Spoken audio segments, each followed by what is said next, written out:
This is The Scoop for Wednesday. I'm Josh Holton with the WMNF News headlines.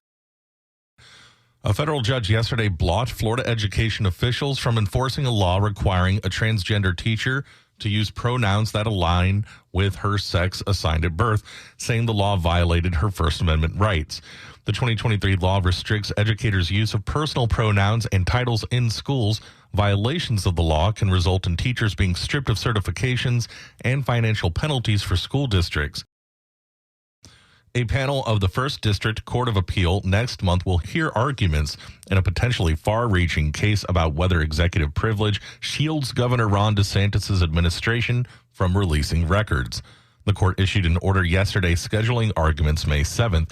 The case stems from a person identified in court documents as J. Doe filing a public records request seeking information from DeSantis' office about people involved in discussions about appointing Florida Supreme Court justices.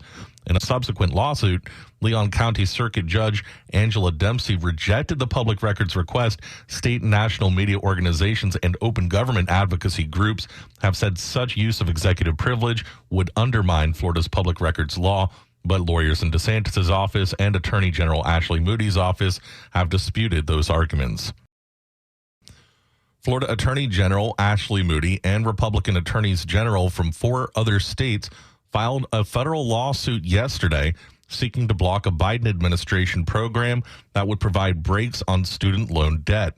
The lawsuit filed in Missouri targets a program known as the Saving on Valuable Education, or SAVE plan. The lawsuit contends that federal officials have violated a law known as Administrative Procedure Act, and that they moved forward with the program after the U.S. Supreme Court blocked an earlier debt forgiveness effort. The United States is receiving increasing scrutiny for giving billions of dollars in financial support to Israel. WMNF's Chris Young tells us one activist group is protesting the aid by refusing to pay federal taxes. Lincoln Rice has been a war tax resistor since 1998. He was inspired by U.S. sanctions on Iraq under the Clinton administration. In good conscience at that point, I said I'm not going to voluntarily pay for these types of actions any longer.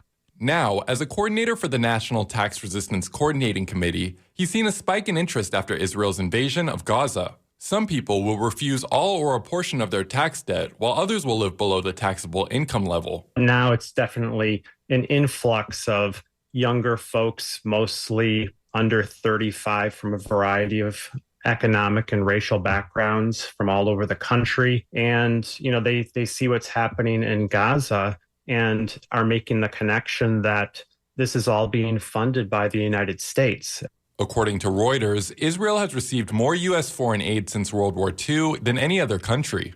Rice says many people have questions and concerns about refusing to pay taxes. He encourages people to know what they're getting into and not take the decision lightly. And there is this preconceived notion that you will go to jail. And especially during the last 30 years, the only instances which we've seen any war tax resistor face jail time is when they've filed false forms. The group has planned demonstrations on or around tax day, including a vigil outside the IRS in Manhattan. For WMNF News, I'm Chris Young. Cloudy and warm weather today in the Tampa Bay area. Highs today in the upper 80s and overnight lows will be in the mid-70s. Tomorrow will be cooler and windy with showers and thunderstorms likely and a potential for severe thunderstorms. Highs will be in the lower 80s. I'm Josh Holton with the WMNF News headlines. This is The Scoop, recorded at WMNF Tampa.